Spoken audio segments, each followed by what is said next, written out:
Hey, what's going on, everybody? Jason Cutter here. Welcome back to part 2 of my conversation with Mark Michalisin from Virginia Tech. This is in our series of this conversation. We're going to talk about persuasion. If you didn't check it out, make sure to listen to part 1, which was on authenticity, kind of setting the framework, giving some background, talking about Mark's extensive experience in sales prior to going into teaching a few years ago, and that transition for him and what he's bringing to the table. So I'm super excited now to talk about persuasion processes, actual more sales related stuff. So Mark, welcome to part 2. Are you ready? Ready to go. All right, so let's dive into this. When I think of persuasion, I think of the intentional part of selling, which is, here is a potential customer. I want to figure out what it is they need, want, where they're at, what would help them get to a better place. And then I want to proactively help them get to that better place, either send them on their way and not sell them, or help them buy from me and do that. So it's that process. If you look back at your career in the sales that you've done, the way that you've done sales, and then now in the teaching role, do you have a favorite sales process, a favorite sales system that you use, or how have you found success in the selling part of sales? Asking a lot of questions.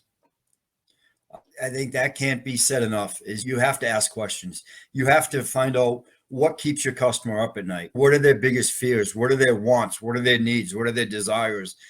And then you have to ask the question, but more importantly, Jason, you have to listen. You have to actively listen to what's being said. And what I try to tell my students is, how many of them, when you're in a conversation and someone's talking to you, you're really not listening, you're already formulating your response. And they all raise their hand because we all do it. We're all guilty of it, right? So I said, you need to actively listen. Listen to what's being said. I say this in class. I'm giving you the answers to the test. You just have to listen to what I'm telling you. And the customer is giving you the answers to the test. They're telling you what they want. You just got to listen. Then you have to take the features of your product and show the customer how it benefits them by solving that need, by solving their problem. And that's how you do it. And it's not the heavy-handed sale. It's not coming on like a sledgehammer. It's building that relationship. It's getting to know the customer. It's building it up by asking the right questions, listening to what they're telling you, and then matching up the benefits of your product, features of your product, and how it benefits the customer by solving the need. That's the secret to sales, is matching features and showing them how it benefits by solving their need. I had never thought about it the way that you just put it, which is definitely going to be a highlight for this section. But just like you said, when you're presenting, lecturing, teaching the class, you're giving them the answers to the tests, because you're teaching them and then you're doing your test based on the things that were important and making sure they retain it. And the point of the test is just for retention, so that there's value from it, right? To hold people accountable, to make sure that they're in it. And the same thing is true with sales, right? If you're asking the right questions and good questions and listening, that person will tell you everything you need to know for the value, for how they want to be sold, what they want you to do, what they're looking for you as a professional. And then the key is to just listen and do that. That's so fascinating to think that if it's done right with the questions. Now, how do you help your students understand the asking questions part and then the active listening part? Those are two different things. So 2 things. We have to participate in our Principles of Professional Sales class in a virtual sales competition, Rainmakers. And it's the closest thing they will ever get to an actual sales call without leaving the classroom. And believe it or not, Jason, they do it all on their phone. It's an AI bot where they're given a case study and they have to learn all the features of their product. Then they have to come up with a script and ask questions and interact with the bot. And the bot will give them the answers to the test if you listen and you ask the right questions. If you don't ask the right questions, the bot will move on and basically end the meeting. So that's one way to do it. The second way is we role play in class. Again, I was in sales for 25 years and I hated role playing. Hated it with a passion, right? Show me a salesperson who loves to role play and I'll show you a unicorn, because they just don't like to do it. But we do it in class. And so I'll play the role of the buyer and they have to ask me questions. And it's all leading up, honestly, Jason, to their final project where they have to give a 12-minute sales presentation from the opening all the way through to the close, one-on-one with me as the buyer. And they have to come with questions. And based off of what I say, they have to ask follow-up questions or take it in a new direction. So it's all experiential hands-on learning. And I can't give Rainmakers enough credit for preparing the students for an actual sales call. Side note question: why do salespeople as a group dislike role playing so much?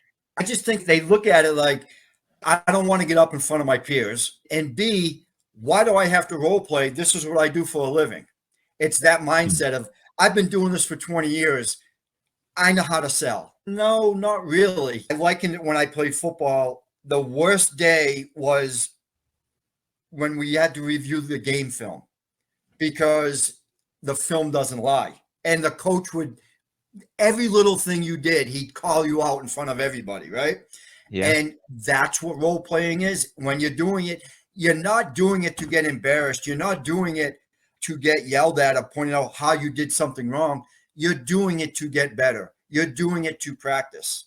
And that's the whole thing, is you're never too old, how to say, a veteran, that you can't practice and put the time in to get better. You can always do better. You can always improve. You have to do that every single day.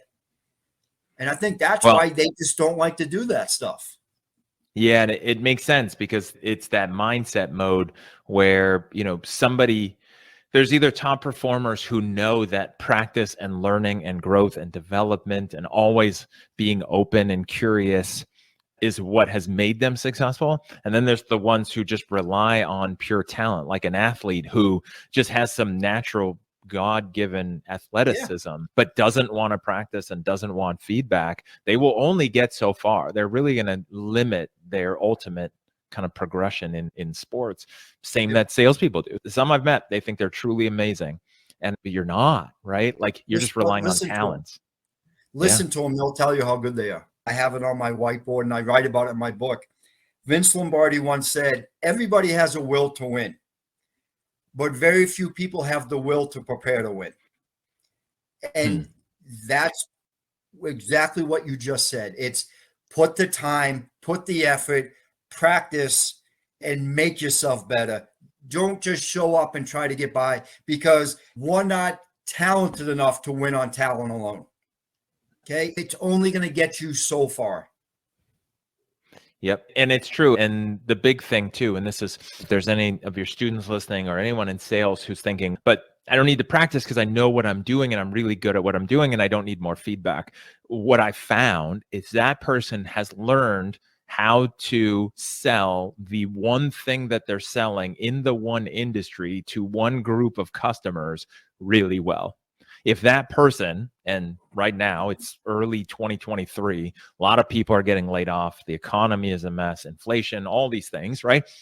If somebody has to change careers, change companies, change industries, they're basically screwed. The stuff they know is not transferable because they are so focused on one thing. And again, that's great. That's great that you can sell one thing. That's great that you've mastered that. But to your point, what happens tomorrow if you get that pink slip and you have to go someplace else? And what happens, and this, again, this is for the future of sales. Obviously, that'll be the next part where we talk about the future of sales. But for any like early sales people or sales students listening or watching this, the thing is that just because you sell that widget really well, when you get laid off or you want to change or life happens and who you're married to decides to move states away to get a different job and you have to go work for a different company, right? Something happens, then going to work for a new company, if you only think you're going to sell the way you've always sold and do what you've always done, that new company, it's not going to work, because everyone has their own way, their own style, their own CRM, their own process, and it literally will not transfer. And then you will be changing jobs every 12 months because your thing will not fit in with any company.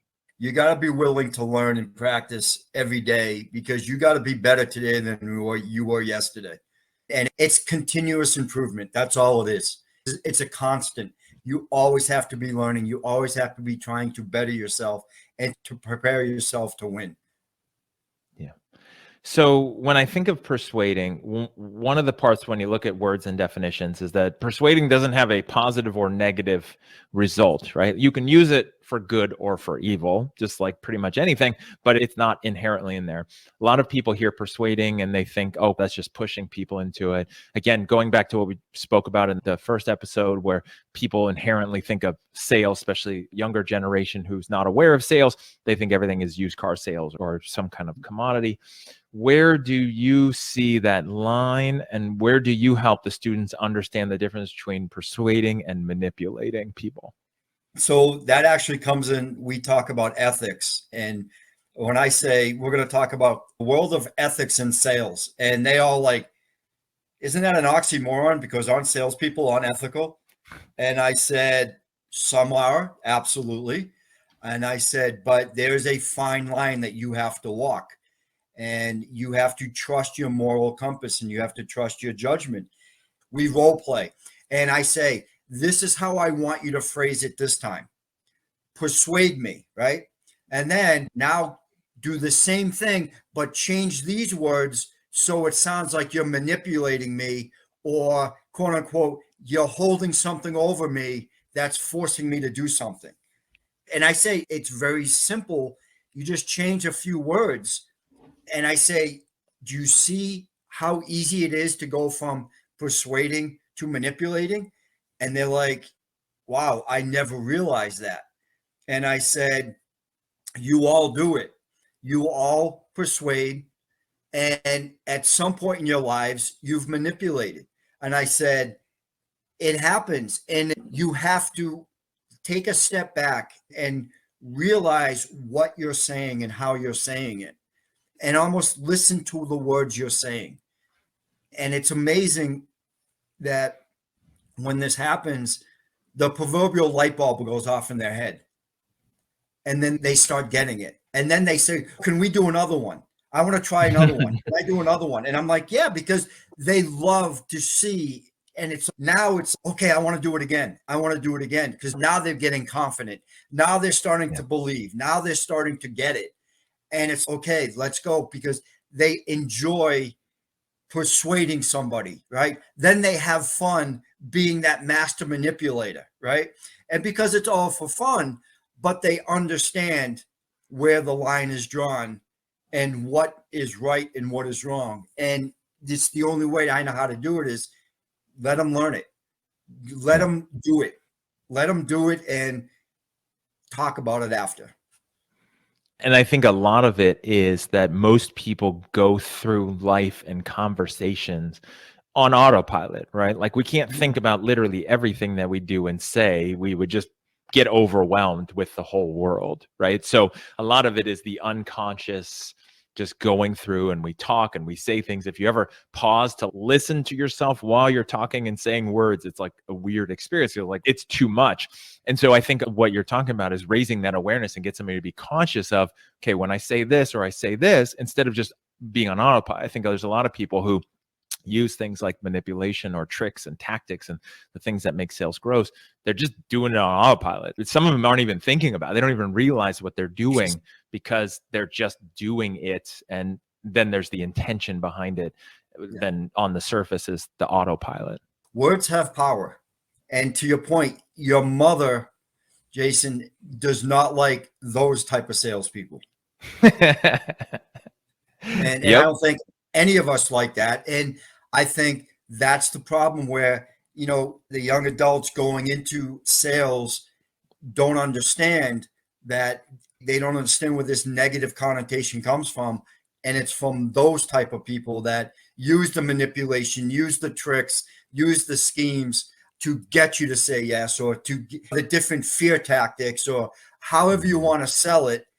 And to the days of you got to make a sale no matter what, it's long gone. You can't do that anymore. But Jason, you and I both know it still happens. It's still out there. So final question on this part for persuasion is on the buyer side. So what do you think the biggest challenge is in this day and age? Let's say even versus what, when you started in sales, but right now, what's the biggest challenge in getting people to buy, right? Assuming it's the right person, it's the right solution, but getting them to buy, and or what gets in the way of people wanting to buy from a salesperson? So the biggest difference between when I first started and now is the internet. The buyer has all the information they need before you even walk in the door. It's just one click away. They know the specs of your product. They know everything they need to know, right? Basically, I just need to know your price, but sometimes they can even get that online, right? So I think it comes down to today's day and age. The biggest challenge to persuade or to convince the buyer is very simple. It's earning their trust. It's the hardest thing to do, Jason, is earn somebody's trust. But when you do, you can make sure, you can take it to the bank that they will be a very loyal customer, but you got to earn it. Everything in life is earned. Nothing is ever given to you. And you need to earn somebody's trust. And you need to basically find out what they're looking for. Why? Okay, yes, you know all about my product. I could do this and this. Because just because it's on the internet doesn't mean it's all true.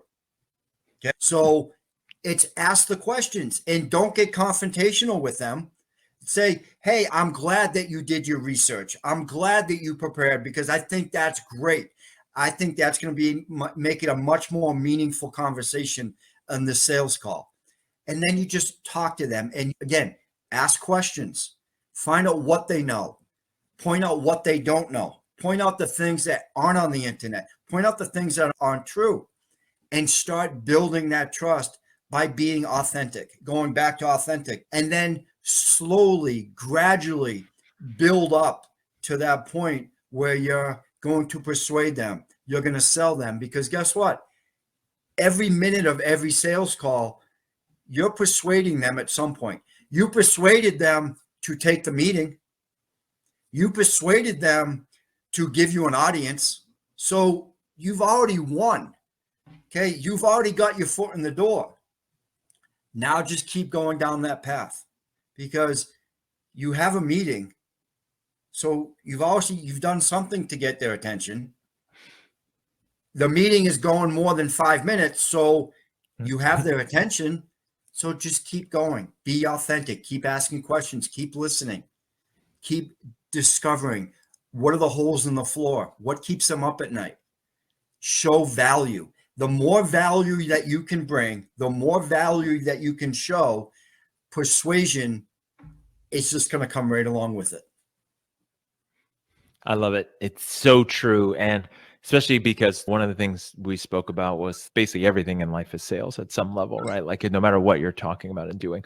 And then most of what you just said in the last minute, it's really relationships. It's if you take those things, if you take out the parts minus the holes in the floor and finding what keeps them up at night, if you want to build a relationship with someone or there's someone you might be interested in, maybe in a dating way, ask lots of questions, be curious, active listening, build trust before you try to persuade. If it lasts more than 5 minutes, just keep asking questions. It's all the same things. And that's where a lot of people, like, again, this is to your students, to future salespeople, people in sales that are struggling, is think of what you would do if you're starting a conversation with somebody that you actually wanted to get to know and see if there was a connection. That's what you're talking with sales, except a different process at the end. It's the art of asking questions. Again, Jason, I'll go back to it. Sales isn't selling a product. Okay. That's the easy part. I tell my students, a rhesus monkey could sell a product, right? It's all about building a relationship. That's the heavy lifting. You build the relationship, you earn the trust, the sale's going to come. The product's going to sell itself. You have to build that relationship and earn that trust. And that's where the persuasion comes in, is building, strengthening that relationship. And for anyone out there watching or listening to this and you're in sales, getting into sales, maybe you're running sales teams, so many people get into sales and all the company teaches them about the product. People become product experts. I see it all the time when I speak to a company and they're like, well, have you ever sold insurance? Have you ever sold this? You can't help us because you don't know our product. It's like, your product doesn't mean anything. Like, at the end of the day, if I have to teach you what your product is, you have a serious problem. You're already an expert at your product. What you want to get better at is the human side, right? If you're in a sales role, just be careful, because a lot of people think they should be amazing at sales because they really know their product. But that's, like you said, once you get to a certain point, the product is just the easy part, right? Now we're just talking, here's the prescription, here you go. And now the rest is paperwork. Yeah, that's a great point. That is a great point. I love it. Let's finish this part.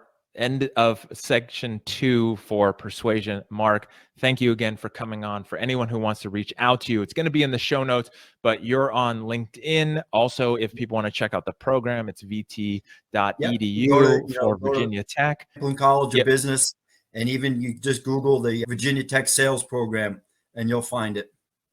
Perfect. And we'll have this in the show notes with all of those details. Again, Mark, thank you for coming on and sharing this. And I'm super excited for part 3, where we're going to talk about the future of sales. Thank you for being here. And again, as I always close out, I appreciate you for listening to this, being a part of this, hopefully getting something, seeing how the persuasion side is different than manipulation, seeing how having a process, seeing how, the things like asking questions and being open, active listening, it's really the difference maker, because what we're talking about is human to human, and what it takes to build relationships. And Mark said is to get to the point where somebody trusts you enough to listen to what you want to give them as the best suggestion for leaving them in a better place. Hopefully this helps you change your part in what you're doing in sales and keep it from being a dirty word. And until next time, make sure to check out part 3. We're going to talk about that next. But until then, thank you for helping fill the world with authentic persuaders.